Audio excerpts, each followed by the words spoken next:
여러분, 주님 안에서 평안하셨습니까? 이 시간 오늘도 살아계신 우리 하나님 앞에 같이 예배드리겠습니다. 우리 먼저 신앙 고백합니다.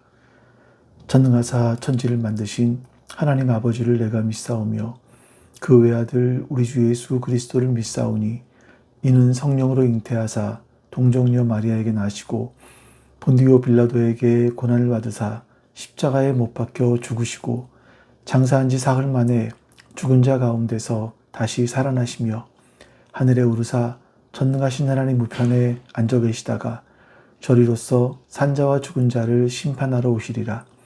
성령을 믿사오며 거룩한 공회와 성도가 서로 교통하는 것과 죄를 사하여 주시는 것과 몸이 다시 사는 것과 영원히 사는 것을 믿사옵나이다. 아멘. 우리 이제 살아계신 하나님을 같이 찬송하겠습니다.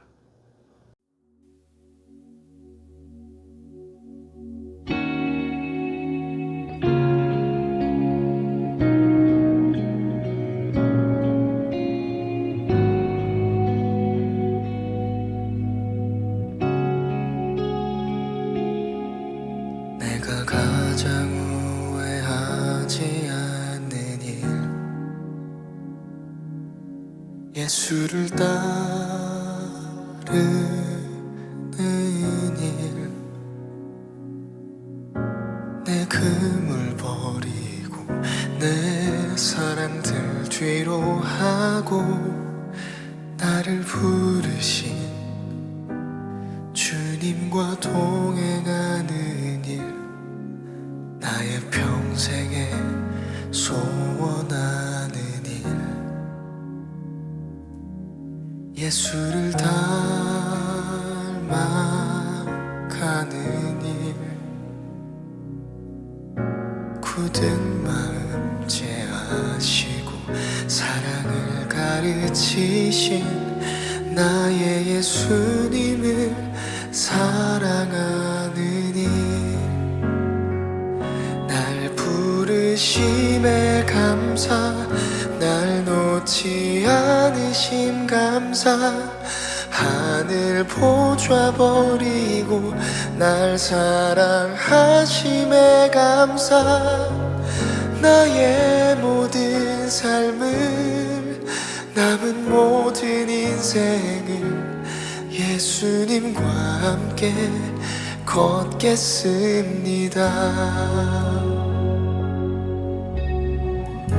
내가 가장 후회하지 않는 일, 내가 가장 후회하지 않는 일, 예수를 따르는 일,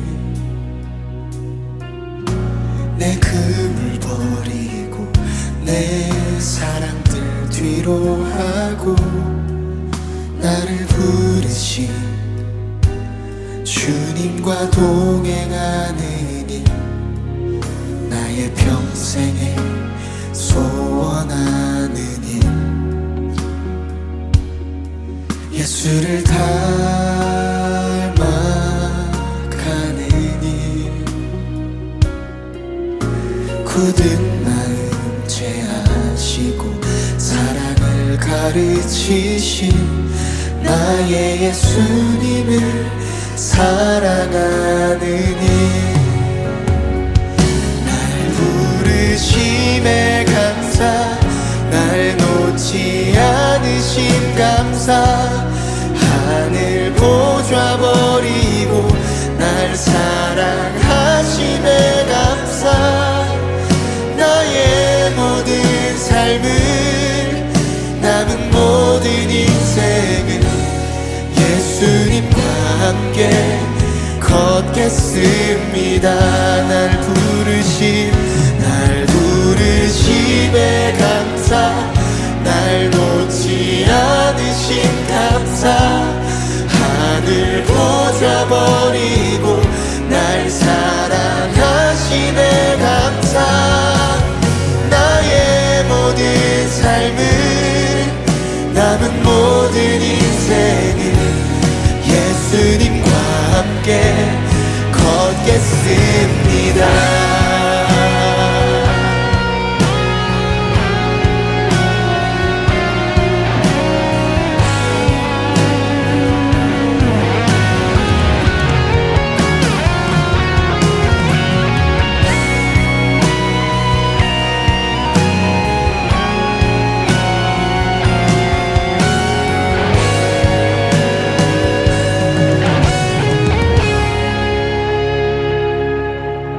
네가 나를 사랑하느냐 네가 나를 사랑하느냐 네가 나를 사랑하느냐 주님 내게 물어보시네 고백합시다.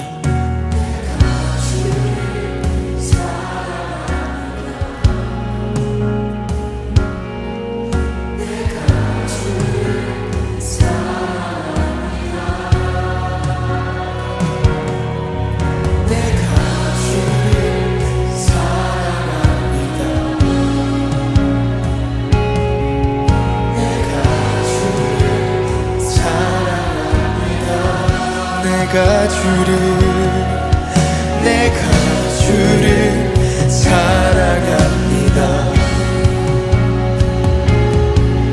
내가 주를 사랑합니다. 내가 주를 사랑합니다. 내 사랑을 주가 하십니다.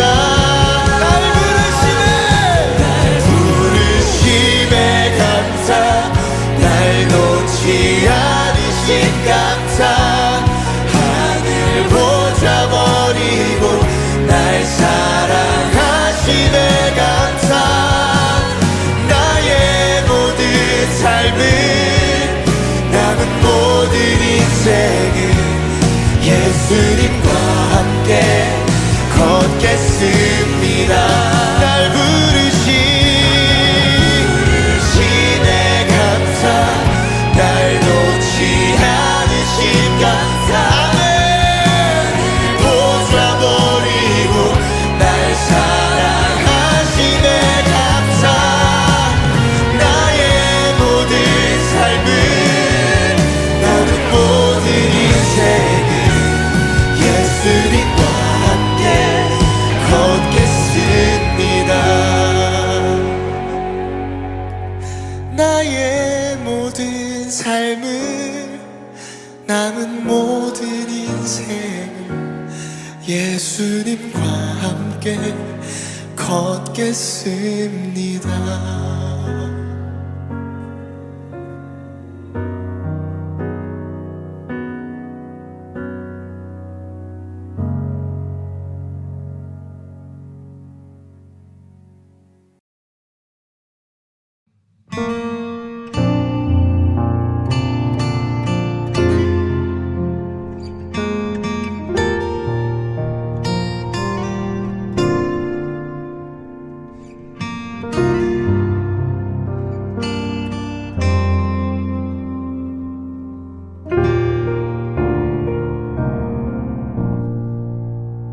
주 예수보다 더 귀한 것은 없네. 이 세상 부귀와 바꿀 수 없네. 영주 끝내 대신 돌아가신 그 놀라운 사랑 잊지 못해. 세상 즐거움 다 버리고 세상 잘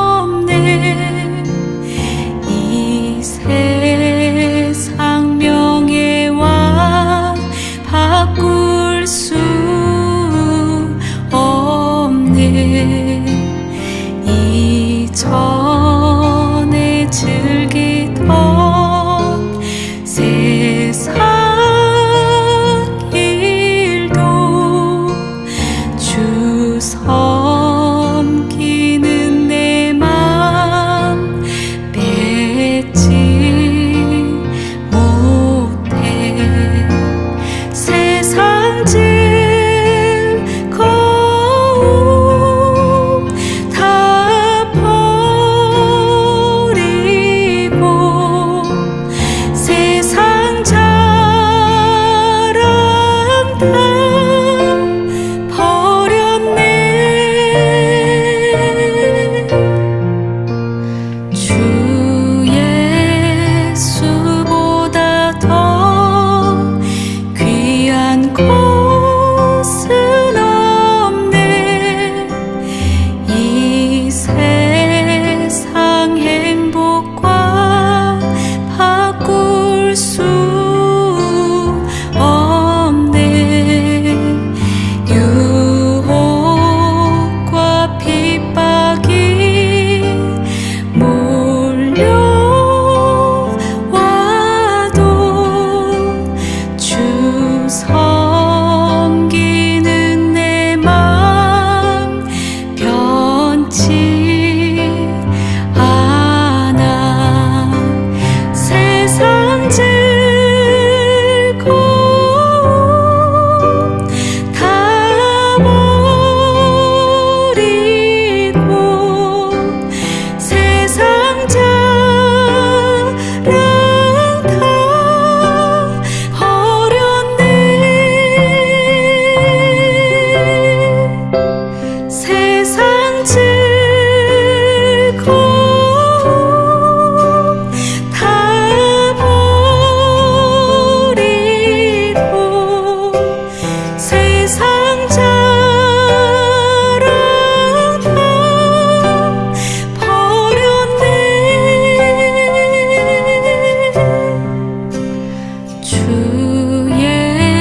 예수보다 더 귀한 곳은 없네. 예수 밖에는 없네.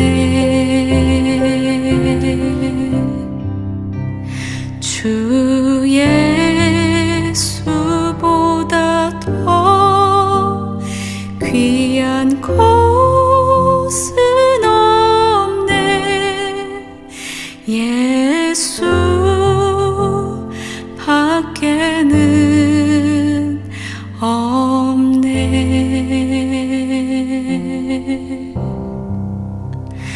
예수 밖에는 없네.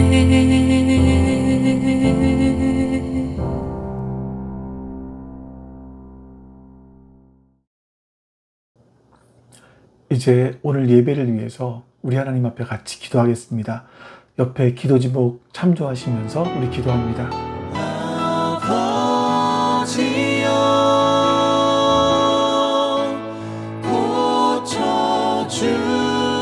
고쳐주소서.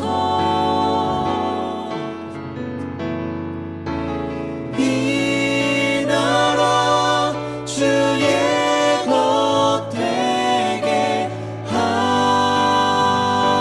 하소서.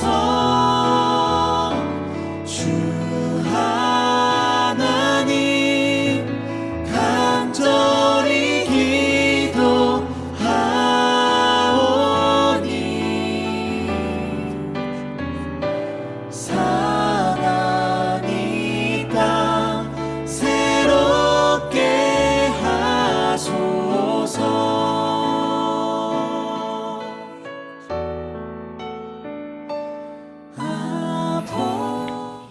아버지 하나님, 오늘도 하나님 앞에 예배드릴 수 있는 귀한 은혜를 주셨습니다. 감사합니다.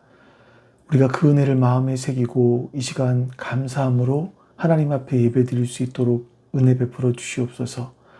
말씀이 살아있고 운동력이 있어서 그 말씀이 우리를 변화시켜 가시기에 우리가 그 말씀을 우리의 마음판에 새길 수 있도록, 그리고 그 말씀이 나를 변화시켜 갈 수 있도록 그 말씀 앞에 나 자신을 맡기게 해 주시옵소서. 오늘도 우리와 함께 하시는 주님께 감사드리며 우리 주 예수 그리스도의 이름으로 기도하옵나이다. 아멘.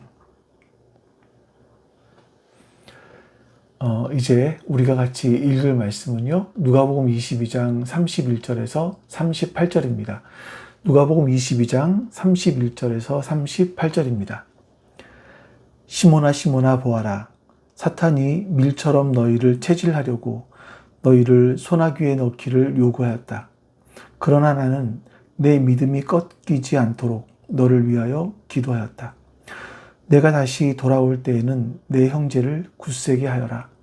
베드로가 예수님께 말하였다. 주님, 나는 감옥에도 죽는 자리에도 주님과 함께 갈 각오가 되어 있습니다. 그러나 예수께서 말씀하셨다. 베드로야, 내가 네게 말한다. 오늘 닭이 울기 전에 내가 3번 나를 모른다고 할 것이다. 예수께서 제자들에게 말씀하셨다.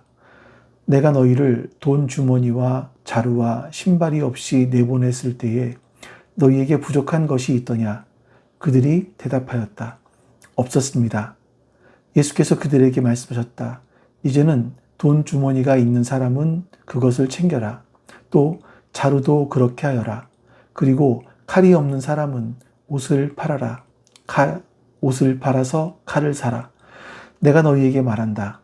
그는 무법자들과 한 패로 몰렸다고 하는 이 성경 말씀이 내게서 반드시 이루어져야 한다. 과연 나에 관하여 기록한 일은 이루어지고 있다. 제자들이 예수께 말하였다. 주님 보십시오. 여기에 칼 2자루가 있습니다. 예수께서 그들에게 말씀하시기를 넉넉하다 하셨다. 아멘. 지난주에 우리는요, 같은 밥상 앞에 앉아있던 제자들을 보았습니다. 그 자리에서 제자들은 누가 더 큰 사람이냐 이걸 놓고 서로 다투었죠. 근데 예수님은 그 다툼이 끝난 다음에 뜻밖의 말씀을 하십니다. 너희에게 나라를 맡긴다. 그리고 더 놀라운 말씀도 하십니다. 너희가 보좌에 앉아서 이스라엘 12지파를 심판하게 될 것이다. 이렇게까지 말씀하시는 거예요. 제자들은 이 말씀을 듣고 어쩌면 예수님이 왕이 되시려는가 보다.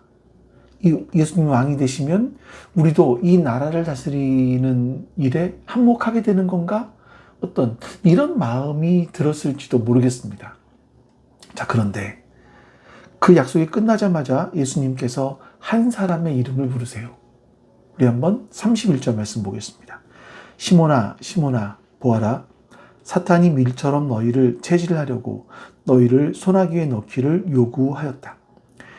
사실 우리나라에서 이 체질이라고 하면 고운 가루를 걸러내기 위한 그런 모습, 이런 모습을 떠올리기가 쉽습니다.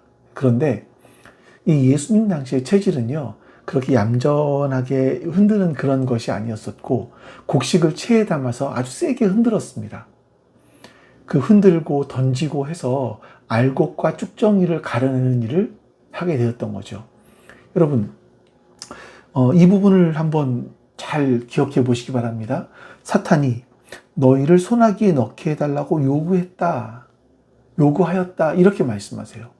요구한다 이것도 아니고 요구하였다입니다. 이미 과거에 그렇게 했다, 이미 끝난 일이다라는 거죠.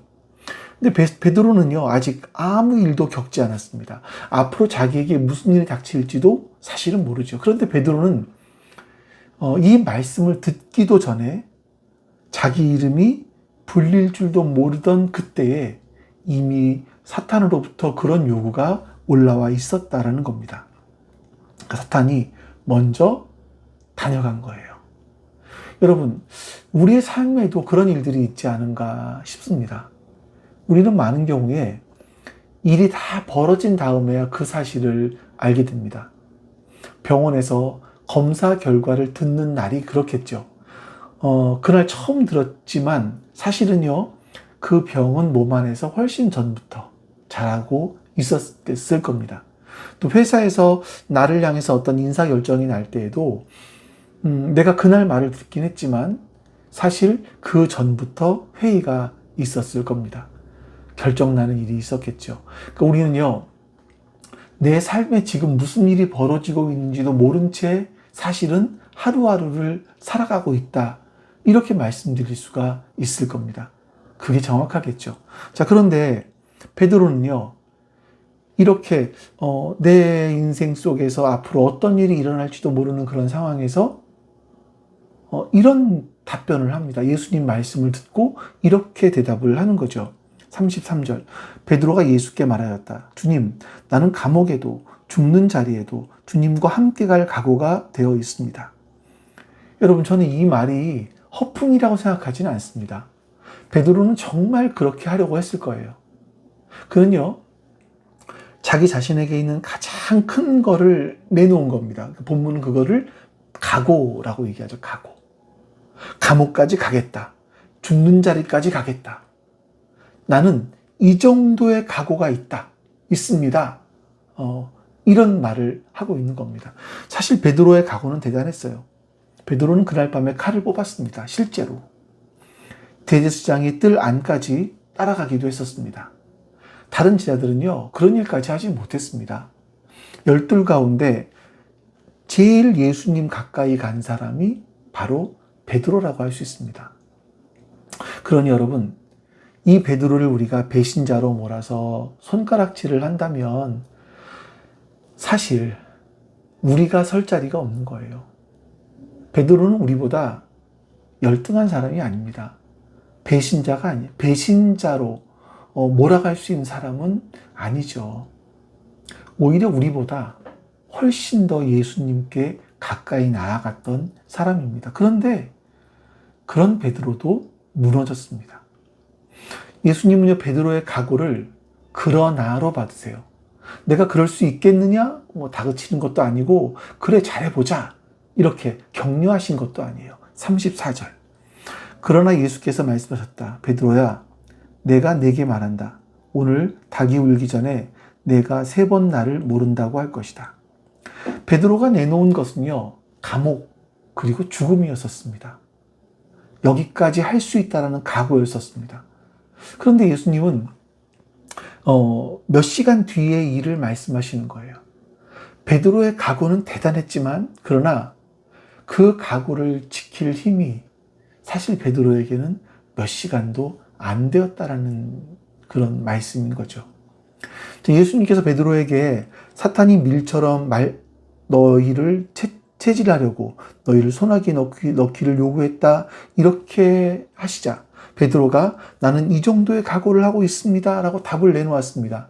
그런데 이 말을 듣고 있던 다른 제자들도 다른 답을, 자기들이 갖고 있는 답을 하나 내놓습니다. 예수님께서 말씀하시고 그 예수님의 말씀에 어떻게 반응하는지를 보시면 돼요. 35절. 예수께서 제자들에게 말씀하셨다. 내가 너희를 돈주머니와 자루와 신발이 없이 보내었을 때에 너희에게 부족한 것이 있더냐? 그들이 대답하였다. 없었습니다. 이 말씀은 사실 본문에서 제자들이 유일하게 정확한 답을 한 그런 순간이었다고 할 수 있습니다. 예수님이 아무것도 챙기지 말라고 하셨고, 제자들은 빈손으로 나갔다가 빈손으로 들어왔습니다. 그런데 마을 사람들이 그들을 맞아주었고요, 밥을 먹여주었고요, 잘 곳도 제공해 주었습니다. 그들에게 부족한 것이 아무것도 없었습니다. 자, 그런데 이제는 다르게 말씀하시는 거예요. 36절.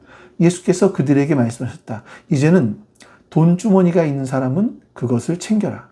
또 자루도 그렇게 하여라. 그리고 칼이 없는 사람은 옷을 팔아서 칼을 사라. 여러분, 이 분위기가 지금 확 달라졌습니다. 이제는 챙기라고 하시는 거예요. 칼이 없으면 옷을 팔아서라도 사라고 하시는 겁니다. 여기서 옷이라고 하는 것은 이스라엘 사람들은 낮에는 옷을 입지만 밤에는 덮고 자거든요. 이게 겉옷이거든요.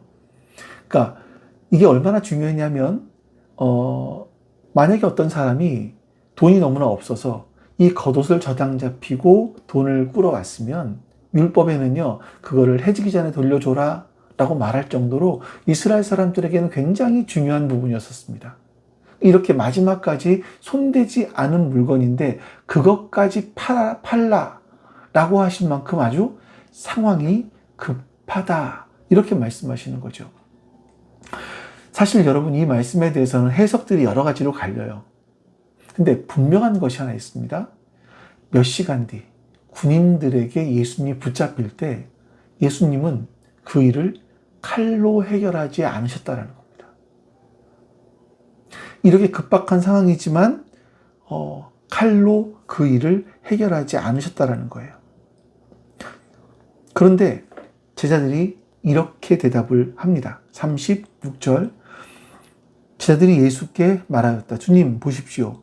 여기에 칼 2자루가 있습니다. 예수께서 그들에게 말씀하시기를 넉넉하다 하셨다. 그러니까 제자들은 예수님께서 너희도 이렇게 준비해야 돼. 옷을 팔아서라도 칼을 사고 준비를 해야 돼. 지금 상황이 이렇게 급박해 라고 말씀하시자 제자들은 예수님 보십시오. 우리도 칼 2자루나 준비되어 있습니다. 이렇게 말을 하는 거예요. 우리도 나름대로 준비하고 있습니다. 라는 거죠. 우리도 그렇게 살지 않나요? 믿음은요. 믿음은 믿음이죠.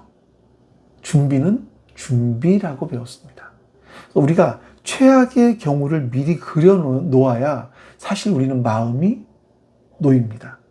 최악의 경우를 그려놓고 거기까지 대비를 하고 있어야 마음이 놓이는 게 우리들이에요. 그 통장에도 어떤 통장은 좀 우리가 손대지 않고 돈을 남겨둡니다. 여러분 이런 게 나쁜 일이 아니죠. 우리가 세상을 살다 보니까 이런 것들을 좀 깨닫게 된 것 아니겠습니까? 문제는 그 다음이에요. 그 준비가 나를 지켜줄 것이라고 믿기 시작하는 겁니다. 그러니까 제자들에게는 칼이 있었어요. 사실 이 칼도 뭐 군인들이 쓰는 칼이 아니라 어부용 칼, 이런 어부들이 금을 짤 때 쓰는 칼, 이런 작은 칼이었던 걸로 보이는데 이 칼이 자기를 지켜준다라고 말하는 겁니다. 근데 여러분 실제로 보면 몇 시간 뒤에 베드로가 정말로 칼을 뽑아서 대제사장 종의 귀를 치죠. 그러자 예수님께서는 그 칼을 내려놓게 하십니다. 그리고 그 귀를 고쳐주셨습니다. 그러니까 칼로는 사실 아무것도 해결하지 못했습니다. 오히려 하지 말아야 할 일을 하게 만들었습니다. 거기다가 12사람에게 칼 2자루입니다. 이거는 뭐 싸울 수도 없는 그런 거죠. 그런 숫자죠.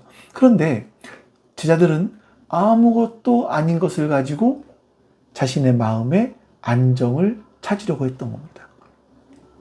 여러분, 준비가 우리에게 준비하는 것이 우리에게 실제로 주는 힘, 그 준비가 주는 안심, 이건 다릅니다. 우리가 붙들고 있는 것은요, 준비 그 자체가 아닐 때가 많습니다. 이게 있으니까 괜찮아. 이런 마음이죠. 통장에 얼마가 있으니까 괜찮아. 나는 신앙생활을 이만큼 했으니까 괜찮아. 그런데 여러분 살다 보면요, 우리가 붙들었던 것이 나를 세워두지 못하는 순간이 옵니다. 제자들은요, 칼을 이미 가지고 있었는데 무너졌어요. 여러분, 정말 이런 예수님이 붙잡혀 가시고 또 예수님께서 제자들이 예수님을 배반할 수 있다라는 이 말씀을 들은 이런 상황에서 정말 필요한 것이 뭘까요? 예수님은 이미 그 답을 말씀해 주셨습니다. 31절 2절 다시 한번 읽어볼까요? 시몬아 시몬아 보아라. 사탄이 밀처럼 너희를 체질하려고 너희를 소나귀에 넣기를 요구하였다. 그러나 나는 내 믿음이 꺾이지 않도록 너를 위하여 기도하였다. 내가 다시 돌아올 때에는 내 형제를 굳세게 하여라. 이 31절과 32절 말씀을 나란히 놓고 한번 보세요. 사탄이 요구하는 것은요, 너희입니다. 여럿이에요. 그런데 예수님이 기도했다라는 것은 시몬 한 사람입니다. 베드로. 그러면 나머지는 어떻게 되는 겁니까? 예수님은 베드로 한 사람만 사랑한다라는 말입니까? 아니죠. 계속 이어지는 말씀을 보면 베드로에게 하시는 말씀이에요. 내가 다시 돌아올 때에는 내 형제를 굳세게 하여라. 여기서 여럿이 나옵니다. 그러니까 여럿으로 시작을 했는데 한 사람으로 좁혀졌고 한 사람을 지나서 다시 여럿으로 가는 그런 상황인 거예요. 그러니까 예수님이 베드로만 아껴서 베드로의 이름만 부르신 것이 아니라 열두를 흔들려고 하는 그 손 앞에서 가장 먼저 한 사람을 붙드신 거예요. 그 한 사람의 손에 나머지를 붙들어주는 역할을, 그런 일을 맡기셨던 거죠. 그래서 여러분, 예수님은요, 베드로가 꺾이지 않도록 기도하셨다라고 말씀해요.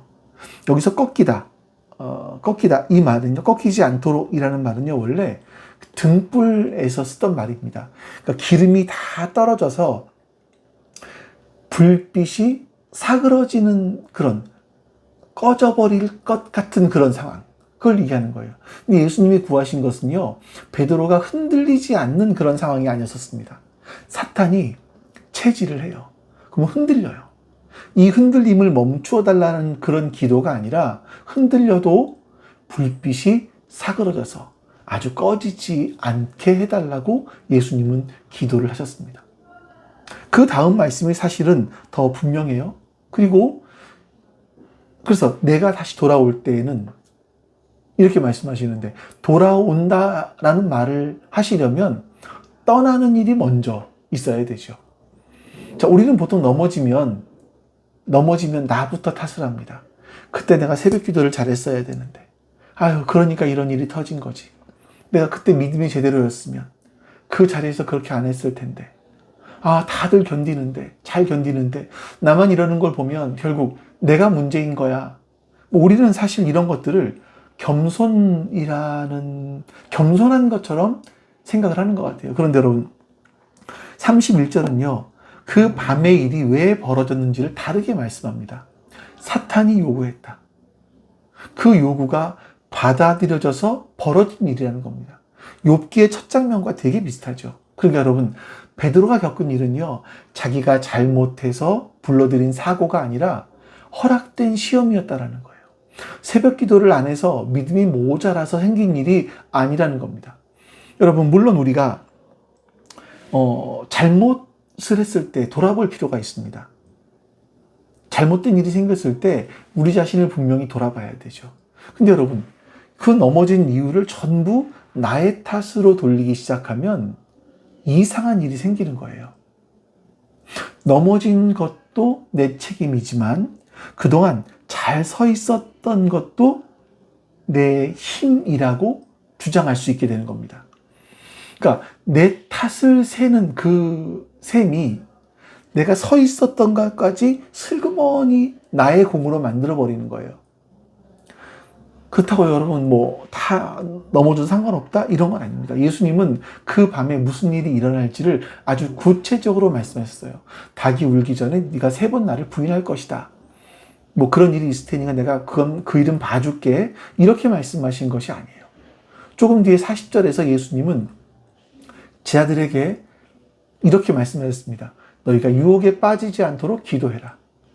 그러니까 기도라는 것은 우리가 시험을 면제받는 수단이 아니고요. 시험을 통과하는 그런 자리라는 겁니다. 그런데 베드로는요, 그날 밤 단 1분도 깨어서 기도하지 않았어요. 그리고 실제로 넘어졌습니다. 3번이나 예수님을 모른다고 부인했습니다. 베드로를 서 있게 할 만한 것이 사실 베드로에게는요, 남아있지 않았던 겁니다. 그날 밤 예수님이 어디로 가고 계신지 여러분 한번 보십시오. 몇 시간 뒤에 예수님은요, 몽둥이와 칼을 든 사람들에게 붙잡히십니다. 강도 하나 잡으러 나온 것 같은 무리들이었었습니다. 그리고 그 다음날 죄수 2사람 사이에 세워져서 처형을 당하세요. 그 자리 가운데 계셨습니다. 근데 예수님은 그렇게 될 것을 이미 말씀해 주셨어요. 우리가 아까 그냥 지나온 말씀인데 37절 말씀 볼까요? 내가 너희에게 말한다. 그는 무법자들과 한패로 몰렸다고 하는 이 성경 말씀이 내게서 반드시 이루어져야 한다. 과연 나에 관하여 기록한 일은 이루어지고 있다. 여기서 이 말씀에서 한패로 몰렸다라는 말은요, 떠밀렸다라는 뜻이에요. 내 뜻과 상관없이 저쪽 편으로 분류가 되었다라는 말입니다. 근데 여러분, 예수님은요, 그 떠밀리는 그 자리를 두고 그 일이 반드시 이루어져야 된다라고 하시는 거예요. 떠밀려가는 그 자리로 스스로 걸어 들어가셨다라는 겁니다. 반드시 이루어져야 된다라는 이 말씀은요, 누가복음에서 예수님께서 자기 죽음을 말씀하실 때마다 따라붙는 그런 말씀이거든요. 인자가 반드시 고난을 받아야 된다, 이런 말씀. 그러니까 이 밤은요, 그냥 어쩌다가 잘못되어서 이런 결과가 나온 밤이 아니라는 거예요. 제자들이 칼 2자루를 세고 있던 그 시간에 예수님은 당신이 어디로 가셔야 되는지를 알고 계셨습니다. 칼로 지킬 수 있는 그런 밤이 아니었다라는 거죠. 막을 수 있었는데 놓쳐버린 밤이 아니었다라는 겁니다. 근데 예수님이 끌어오신 이 말씀, 무법자들과 한패로 몰렸다라는 이 말씀은요, 사실 이사야서 53장에 나오는 그런 말씀입니다. 그리고 그 문장 바로 옆에 이런 말씀이 함께 붙어 있어요. 한번 같이 읽어보겠습니다. 그러므로 나는 그가 존귀한 자들과 함께 자기 몫을 차지하게 하며 강한 자들과 함께 전리품을 나누게 하겠다. 그는 죽는 데까지 자기의 영혼을 서슴없이 내에 맡기고 남들이 죄인처럼 여기는 것도 마다하지 않았다. 그는 많은 사람의 죄를 대신 짊어졌고 죄 지은 사람들을 살리려고 중재에 나선 것이다. 이 말씀 안에 두 가지가 나란히 서 있죠. 그러니까 예수님은 남들이 죄인처럼 여기는 것도 마다하지 않으셨다. 그리고 죄인을 살리기 위해서 중재에 나선 것이다. 여러분, 이게 다른 사람의 이야기가 아닙니다. 죄인 틈에 서 계신 바로 그 예수님이 바로 그 자리에서 죄인들을 위해서 빌고 계신 거예요. 중재하고 계신 거죠. 자, 이제 32절 말씀을 다시 볼까요? 그러나 나는 내 믿음이 꺾이지 않도록 너를 위하여 기도하였다. 내가 다시 돌아올 때는 내 형제를 굳세게 하여라. 여러분, 여기서 기도를 이렇게 생각하기 쉽습니다. 그러니까 예수님은 안전한 자리에서 저 하늘나라에 계시고 거기서 넘어질 사람들을 이렇게 내려다 보시면서 기도해 주셨다? 근데 사실 이사야가 말한 예수님은요, 남들이 죄인처럼 여기는 것도 마다하지 않으셨습니다. 죄인들 사이에 자기를 끼워 넣으신 거예요. 그리고 거기서 기도하신 겁니다. 베드로를 위한 그 기도는요, 하늘 위에서 기도해 주신 것이 아니라 베드로가 서 있던 그 자리보다 훨씬 낮은 곳에서 드린 기도였던 겁니다. 여러분 기억하시죠? 베드로가 아무것도 모르고 있을 때 사탄은 제자들을 자기 소나기에 넣기로 요구했습니다. 넣을 수 있도록. 그런데 베드로가 그것을 모르고 있던 바로 그 시간에 예수님은 베드로의 믿음이 꺾이지 않도록 이미 기도하고 계셨습니다. 베드로는요, 사탄이 자기를 노리는 것도 몰랐고 예수님께서 자기를 붙드는 기도를 하신 것도 몰랐습니다. 둘 다 그런 일이 났다라는 것을 알기도 전에 있었던 일이죠. 그러니까 자기가 알기 전에 먼저 기도가 있었다는 거죠. 여러분, 우리가 넘어지고 나면 나의 문제가 무엇인가를 생각합니다. 그날 그 기도를 얼마나 했는지, 그 주의 예배를 어떻게 드렸는지, 내가 어디가 느슨해져 있었는지를 생각을 해요. 그런데 우리가 넘어질 것도 모르는 그 시간에 이미 예수님은 우리를 향해서 우리를 위해서 기도하고 계셨다는 겁니다. 그럼 여러분, 이 나의 문제가 이 무엇인지를 아무리 생각해도 답을 낼 수가 없지 않을까요? 물론 그 기도가 드려졌다고 해서 베드로가 넘어지지 않은 것은 아닙니다. 실제로 넘어졌습니다. 그날 밤에 3번 닭이 울기 전에 예수님이 예수님의 기도가 베드로의 부인을 막지 못했습니다. 하지만 베드로는 돌아왔죠. 나라까지 떨어지지 않았던 것이 아니라 떨어졌는데 예수님께 붙들려 있었던 겁니다. 등불은 사그러졌지만 아주 꺼지지 않았던 겁니다. 여러분, 우리도 그래요. 무너진 자리에서 우리가 제일 먼저 생각하는 것은 이제 내 신앙은 끝났다. 스스로 도장을 찍는 그런 일입니다. 그런데 그 밤에 베드로에게 그런 도장을 찍은 분은 아무도 없었습니다. 사그러진 것과 꺼진 것은 달라요. 이 둘을 가르신 분이 따로 계십니다. 그 밤의 자리가 어떻게 바뀌었는지 한번 보셔야 돼요. 며칠 전에 예수님은 이 사람들에게 왕의 자리를 약속하셨죠. 그런데 지금 재판하는 자리에 앉으신 분은 없고 재판받는 자리로 걸어가시는 분만 있습니다. 그들을 그 자리에 앉히기 위해서 예수님은 무법자들 틈으로 걸어 들어가신 거예요. 예전에는요, 우리가 서 있으려고 손에 무엇인가를 쥐었습니다. 근데 이제는요, 우리를 세우기 위해서 예수님이 쥐고 계시던 것을 다 놓으셨어요. 그러니 여러분, 오늘 우리가 붙들 것은 내가 얼마나 버틸 수 있느냐, 나의 어떤 각오, 이런 것들이 아닙니다. 나보다 앞서 걸어가신 그분이 어디까지 내려가셨느냐입니다. 예수님은 무법자들 밖에 서서 우리를 부르신 것이 아니에요. 그 무리 안으로 들어가셔서 거기서 우리 이름을 부르고 계십니다. 본문 맨 앞에 보십시오. 예수님은 베드로를 부르실 때 그의 이름을 2번 부르시잖아요. 시몬아, 시몬아. 이건 굉장히 급박한 부르심이거든요. 그 부름이 어디에서 나온 소리였는지 우리 이제 알 수 있지 않습니까? 그러니까 멀찍이 떨어져서 제3자의 입장에서 평안한 가운데서 건너다 보면서 부르신 것이 아닙니다. 예수님은 십자가로 걸어 들어가는 그 급박한 상황 속에서 베드로를 부르신 거예요. 그 십자가로 걸어가시면서, 죽음으로 걸어가시면서 베드로를 부르십니다. 이게 우리를 위해서 기도하셨다라는 말입니다. 멀리서 빌어주신 것이 아니라 우리 자리까지 내려오셔서 하신 그런 기도라는 거예요.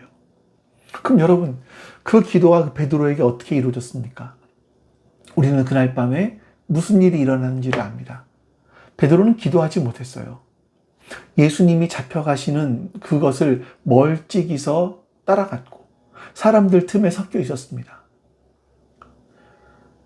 우리가 들은 그대로 3번 베드로는 예수님을 모른다고 부인했고 자기가 각오했던 칼도 사실은 거기까지였었습니다. 그 자리에서 베드로가 한 각오는요, 남아있는 것이 아무것도 없었습니다. 그런데 누가복음은 다른 복음서에 없던 한 장면을 남깁니다. 61절 말씀 볼까요? 주님께서 돌아서서 베드로를 똑바로 보셨다. 베드로는 주님께서 자기에게 오늘 닭이 울기 전에 내가 3번 나를 모른다고 할 것이다 하신 그 말씀이 생각났다. 여러분, 이 시간에 예수님이 어디에 계셨는지를 생각해 보십시오. 지금 신문을 받고 계십니다. 밤새 끌려다니시면서 사람들에게 둘러싸여 있었습니다. 자기 목숨이 경각에 달린 그때에 예수님은 마당 저편에 있는 한 사람 쪽으로 몸을 돌리시는 거예요. 이 장면에서는요, 말이 없습니다. 예수님은 나무라지도 않으시고요. 그것 보라고 하지도 않으십니다. 그저 베드로를 향해서 돌아보고 계셨습니다. 여러분, 이 순서를 한번 보십시오. 베드로가 주님을 찾은 것이 아닙니다. 베드로가 정신을 차리고 고개를 든 것도 아니고요. 주님께서 먼저 돌아보셨다라는 거예요. 그때 베드로가 뭐가 생각났겠습니까? 닭이 울기 전에 3번 모른다고 할 것이다. 이 말씀 아니었겠습니까? 그리고 예수님은요, 베드로에게 지금 넘어진 다음의 일까지 이미 맡겨주셨어요. 네가 다시 돌아올 때는 네 형제를 굳세게 하여라. 굳세게 하라, 이 말은요, 버팀목이 되어준다, 버팀목을 되어준다라는 말이에요. 그러니까 무너지는 것 옆에 그 기둥을 받쳐주는, 또 다른 기둥을 세워주는 역할입니다. 그러니까 베드로가 넘어진 것은 수치스러운 자신의 과거, 지워버려야 될 과거가 아니라 앞으로 다른 사람에게 버팀목을 되어줄 수 있기 위해서 사용할 재료가 된 겁니다. 그러니까 부러져 본 사람이 남을 받쳐줄 수 있는 사람이 되는 거예요. 여러분, 우리는요, 앞으로도 흔들릴 일들이 많이 있을 겁니다. 어느 누구나 흔들리는 그 일은 비껴가지 않습니다. 그러나 우리는 흔들리는 그 시각에도 우리보다 먼저 우리를 돌아서서 바라보고 계시는 분이 있다는 것을 기억하셔야 됩니다. 우리는 사그러질 수는 있어요. 우리의 불꽃이 사그러질 수는 있습니다. 하지만 아주 꺼지지는 않습니다. 왜냐하면 예수님이 그렇게 되지 않도록 기도하고 계시기 때문이에요. 이미 기도하셨기 때문입니다. 그리고 그렇게 흔들려 본 사람은 언젠가 옆에서 흔들리는 사람에게 버팀목이 되어줄 수 있습니다. 여러분, 예수님은요, 무법자들의 틈까지 내려가셔서 우리를 위해서 기도해 주셨습니다. 우리가 흔들리는 그 시각에 먼저 우리를 향해 돌아서시고 그 시선으로 우리를 끝까지 주님께서 바라보시며 우리를 붙들어 주실 겁니다. 이제 오늘 예수님께서 가르쳐 주신 그 기도를 따라서 오늘 말씀으로 기도하겠습니다. 같이 기도합니다. 내 백성이 나를 떠나 돌아섰지만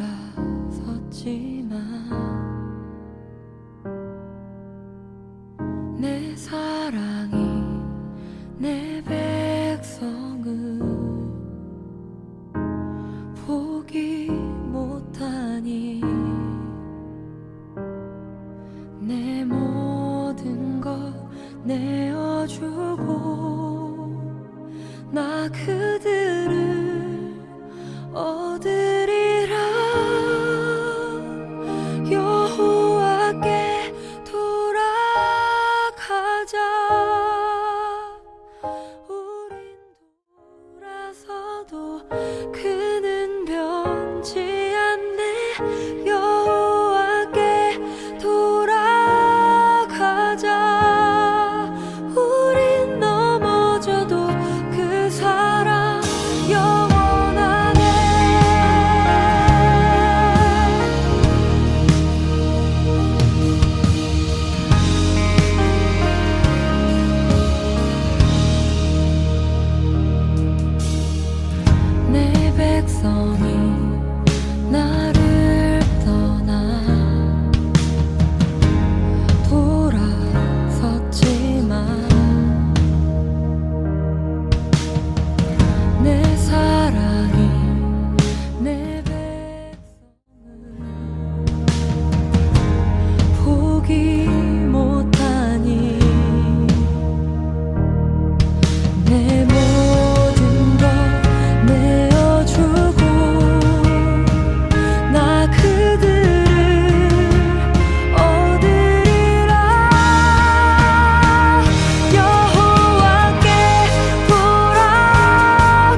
우리는 오늘을 살아가면서 여전히 흔들릴 겁니다.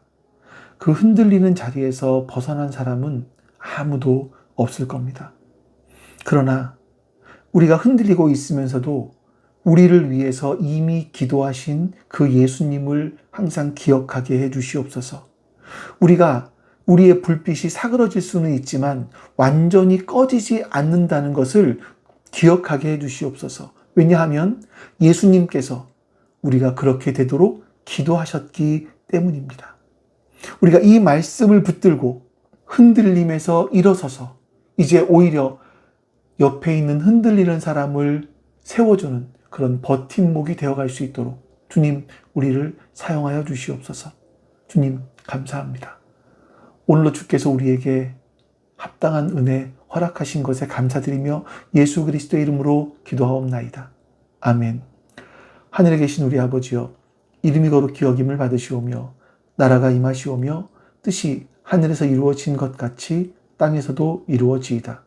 오늘 우리에게 일용할 양식을 주시옵고 우리가 우리에게 죄진 자를 사하여 준 것 같이 우리 죄를 사하여 주시옵고 우리를 시험에 들게 하지 마시옵고 다만 악에서 구하시옵소서. 나라와 권세와 영광이 아버지께 영원히 있사옵나이다. 아멘.